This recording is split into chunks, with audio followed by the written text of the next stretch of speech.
அனைவருக்கும் வணக்கம். தமிழ்நாடு சட்டமன்ற தேர்தல் முடிவுகள் வெளியான பிறகு அரசியல் களம் விஜய் எப்படி ஆட்சியை அமைக்கப் போகிறார், கூட்டணி யாருடன் என்ற கேள்வி பெரும் எதிர்பார்ப்பை ஏற்படுத்தியிருக்கு.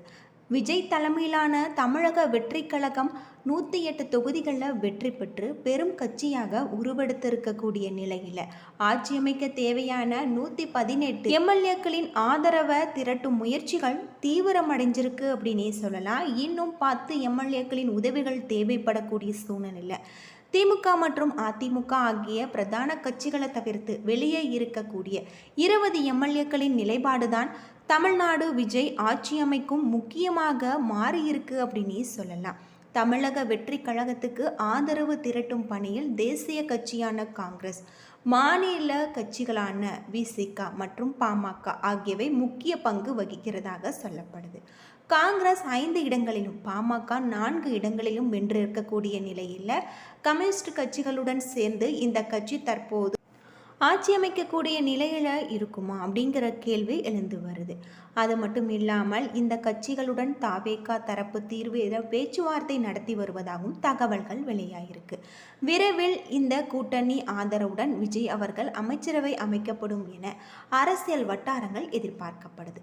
தற்போது பாமக மற்றும் காங்கிரஸ் தரப்புள்ள கிரீன் சிக்னல் வந்திருக்கிறதாகவும் சொல்லப்பட்டிருக்கு. தாவேகாவுக்கு ஆதரவளிக்க காங்கிரஸ் கட்சி கிட்டத்தட்ட முடிவெடுத்திருக்கு. தேர்தலுக்கு முன்பு கூட்டணி வாய்ப்பை தவறிவிட்ட காங்கிரஸ் தற்போது சூழலை தங்களுக்கு சாதகமாக பயன்படுத்த கொள்ள முன் வந்திருக்காங்க அப்படின்னு சொல்லலாம். காங்கிரஸ் தரப்புல இருந்து 2 அமைச்சர்கள் பதவிகளை ஒதுக்க வேண்டும் என்ற கோரிக்கைகளும் எந்த சூழ்நிலையிலும் அதிமுக உள்ளிட்ட தேசிய ஜனநாயக கூட்டணி கட்சிகளுடன் தாவேகா அணி சேரக்கூடாது என்ற நிபந்தனையும் வைக்கப்பட்டதாகவும் சொல்லப்பட்டிருக்கு. இந்த பேச்சுவார்த்தை நல்ல முறையில் முடிவடைந்தால் விரைவில் இறுதி முடிவு எடுக்கப்படும் எனவும் தெரிவிச்சிருக்காங்க. காங்கிரஸ் பொதுச் செயலாளர் KC வேணுகோபால் செய்தியாளர்களுடன் பேசும் பொழுது தமிழ்நாட்டில் தாவேகா கட்சி அமைப்பதற்கு ஆதரவு அளிப்பதாகும் குறித்த மாநில காங்கிரஸ் நிர்வாகமே முடிவு செய்யும் மதசார்பற்ற அரசு அமைக்க வேண்டும் என்பதே எங்களுடைய விருப்பம் அப்படின்னு தெரிவிச்சிருக்காங்க. இன்று காங்கிரஸ் கட்சி தாவேகா தலைவர் விஜய் அவர்கள் வம்சம் ஆதரவான கடிதத்தையும் வழங்கும் உள்ளதாகவும் சொல்லப்பட்டிருக்கு. காங்கிரஸில் 5 எம்எல்ஏக்களும் ஒரு கடிதம் மூலம் தங்களுடைய ஆதரவை தெரிவிப்பாங்க என அந்த கட்சியின் மூத்த தலைவர்கள் தெரிவிச்சிருக்காங்க. இதன் மூலம் தாவேகாவின் ஆட்சி அமைப்பு நெருங்கி இருக்கிறதாகும். திமுகவுடன் நீண்ட கால கூட்டணியை வைத்திருந்த காங்கிரஸ் இம்முறை விஜயின் தமிழக வெற்றி கழகத்துடன் கைகோர்க்க முடிவு செய்திருப்பதாகவும் கிட்டத்தட்ட உருவாகியிருக்கு. அது மட்டும் இல்லாமல் இதற்கிடையே அதிமுகவின் புதிய எம்எல்ஏக்கள் தாவேகாவுடன் தொடர்பில் இருப்பதாக தகவல்கள் வெளியாயிருக்கு. இருப்பினுமே அதிமுகவின் மற்றொரு தலைவர்களும் தாவேகாவுக்கு ஆதரவு அளிப்பதற்கு வாய்ப்பு இல்லை என இந்த தகவலை மறுத்திருக்காங்க.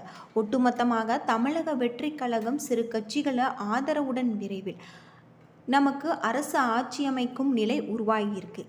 இன்றைய காங்கிரஸ் கூட்டம் மற்றும் ஆதரவு கடிதம் மாநில அரசியல் வரலாற்றில் முக்கிய திருப்பு முனையாக அமையும் எனவும் எதிர்பார்க்கப்படுது அப்படின்னு சொல்லலாம். அது மட்டும் இல்லாமல் தாவேகாவுடன் நடைபெறும் பேச்சுவார்த்தையில் பாமகவிடம் இருந்து ஆதரவு பெற சௌமியா அன்புமணிக்கு சுகாதாரத்துறை அமைச்சர் பொறுப்பு பெறுவது குறித்து ஆலோசனைகள் நடைபெற்று வருவதாகவும் சொல்லப்பட்டிருக்கு. இந்த பேச்சு நல்ல முறையில் முடிவடைந்தால் பாமகவின் 4 எம்எல்ஏக்களின் ஆதரவு தாவேகாவுக்கு கிடைக்கும் வாய்ப்பு இருக்குது அப்படின்னு சொல்கிறாங்க. இந்த நிலையில் சென்னை பனையூரில் இன்று பாமக தலைவர் அன்புமணி ராமதாஸ் தலைமையில் இந்த கட்சியின் எம்எல்ஏக்கள் முக்கிய ஆலோசனை கூட்டம் நடைபெறுவதாகும். அதிமுக கூட்டணியில் போட்டியிட்டு 4 தொகுதிகளை வெற்றி பெற்ற பாமக தாவேகாவுக்கு ஆதரவு தருவது குறித்து தாவேகா மட்டுமல்லாமல் பாமகவிற்கும் பலமாக மாறும். பாமகவின் கோட்டையாக தர்மபுரி தொகுதி விளங்கியிருக்கு.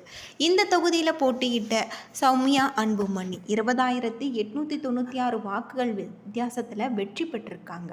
தாவேகாவின் விஜய் அலை மற்றும் தன் மாமனார் ராமதாஸின் எதிர்ப்பை தாண்டி இந்த வெற்றியை பதிவு செஞ்சிருக்கிறதாகவும் சொல்கிறாங்க. பாமகவின் சிட்டி தொகுதியான தர்மபுரியில் தொடர்ந்து ஆதரவு இருக்கக்கூடிய நம்பிக்கையில் அவர் பல மாதங்களாக தீவிரமாக பணியாற்றியிருக்காரு. கடந்த 2024 நாடாளுமன்ற தேர்தலில் அதிமுக கூட்டணி இல்லாத நிலையில் 20,000 வாக்குகள் வித்தியாசத்தில் தோல்வியை சந்தித்த அவர் இந்த முறை சட்டமன்ற தேர்தலுக்கு முன்பு தருமபுரியில் தீவிரம் காட்டி வந்திருக்காங்க. மாபெரும் வெற்றி அவருக்கு தாவேகா அரசில் சுகாதார அமைச்சர் பதவி பெறவும் வாய்ப்பு ஏற்படுத்தியிருக்கிறதாகவும் சொல்லப்படுது. இது எந்த நிலையில் சாத்தியம் அப்படின்னும் தெரியவில்லை. பேச்சுவார்த்தைக்கு பிறகு யாருடன் கூட்டணி அமைக்கப் போகிறார் அப்படிங்கிறது தகவல்கள் வெளியாகி வரும் அப்படின்னும் சொல்லப்படுது. காவலர்கள் மற்றும் அதிகாரிகள் வரையில் இந்த மாற்றத்தை மேற்கொள்வதற்கு புதிய அரசு நடவடிக்கைகள் மேற்கொண்டிருப்பதாகவும் தகவல்கள் வெளியாயிருக்கு. நடந்து முடிந்த சட்டசபை தேர்தலை தொடர்ந்து தமிழக வெற்றி கழகம் பெரும்பான்மையை நிரூபித்து ஆட்சி அமைக்கும் என்ற எதிர்பார்ப்பு தான் மேலோங்கி இருக்கு.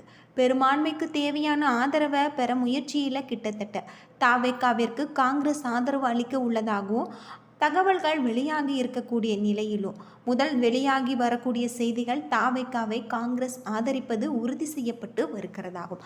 இதைத் தொடர்ந்து இன்று காலை 11 மணிக்கு தமிழக காங்கிரஸ் கமிட்டி தலைவர் செல்வ பெருந்தகை அகில இந்திய காங்கிரஸ் தமிழக பொறுப்பாளர் தலைமையில் பேச்சுவார்த்தை நடக்கப்பட்டதாகவும் சொல்லப்படுது.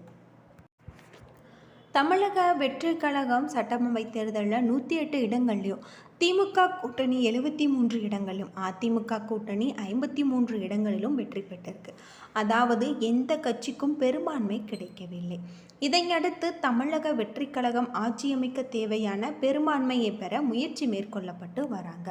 காங்கிரஸ், கம்யூனிஸ்ட் கட்சி, விடுதலை சிறுத்தைகள், பாமக ஆகியோருக்கு ஆதரவோடு கூட்டணி ஆட்சியை அமைப்பதற்கான முயற்சியில் விஜய் ஈடுபட்டு வந்திருக்காரு.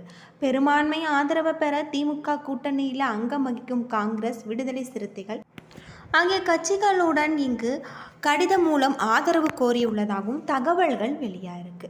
இதில் தாவேகாவை ஆதரிக்கும் முடிவை காங்கிரஸ் எடுத்துள்ளதாகவும் சொல்லப்பட்டிருக்கு. இதற்கிடையே அதிமுக பொதுச் செயலாளர் எடப்பாடி பழனிசாமி குறித்து ஆதரவை புசி ஆனந்த் கோரியதாக சொல்லப்படுது. அது மட்டும் இல்லாமல் இதனைத் தொடர்ந்து தலைமைச் செயலகத்தில் சட்டமன்ற செயலாளரை நேரில் சந்தித்து செங்கோட்டையன் அவர்கள் ஆலோசனை நடத்தியிருக்காரு. சட்டமன்ற உறுப்பினர்களுக்கு பதவி பிரமாணம் செய்து வைக்கும் தற்காலிக சபாநாயகர் தேர்ந்தெடுப்பது தொடர்பான ஆலோசனைகளும் நடத்தியிருக்காங்க. இந்த நிலையில் நீலாக்கரையில் இருக்கக்கூடிய தமிழக வெற்றி கழகம் தலைவர் விஜய் இல்லத்திற்கு பிரபல ஜோதிடர்கள் இங்கு வருகை தந்ததாகும். விஜய் இன்று பிற்பகல் ஆளுநரை சந்தித்து ஆட்சியமைக்க கோர இருக்கக்கூடிய நிலையில் அதற்கு முன்பாக ஜோதிடரை சந்தித்திருக்கார். பதவியேற்பு விழா நேரம் குறித்து பிரபல ஜோதிடர்களுடன் தாவேகா தலைவர் விஜய் ஆலோசிப்பது தகவல்கள் வெளியாகி இருக்கு அப்படின்னு சொல்லப்பட்டிருக்கு.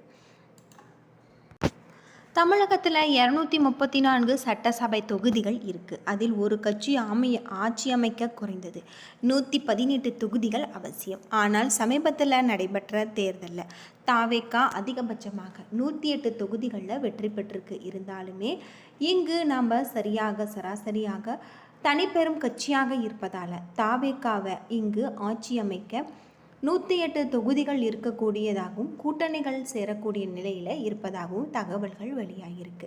அதன்படி விஜய் அவர்கள் முதல் அமைச்சராக பொறுப்பேற்பதற்கு கவர்னர் நிர்ணயிக்கும் காலக்கெடுக்குள் சட்டசபையில் பெரும்பான்மையை நிர்ணயிக்க வேண்டும்.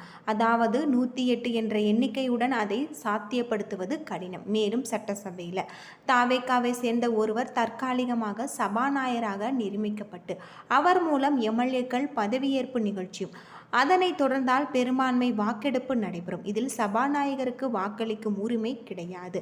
மேலும் தாவேகாவின் தலைவர் விஜய் 2 தொகுதிகளில் வெற்றி பெற்றிருப்பதால் ஒன்றை மட்டுமே வைத்துக்கொள்ள முடியும்.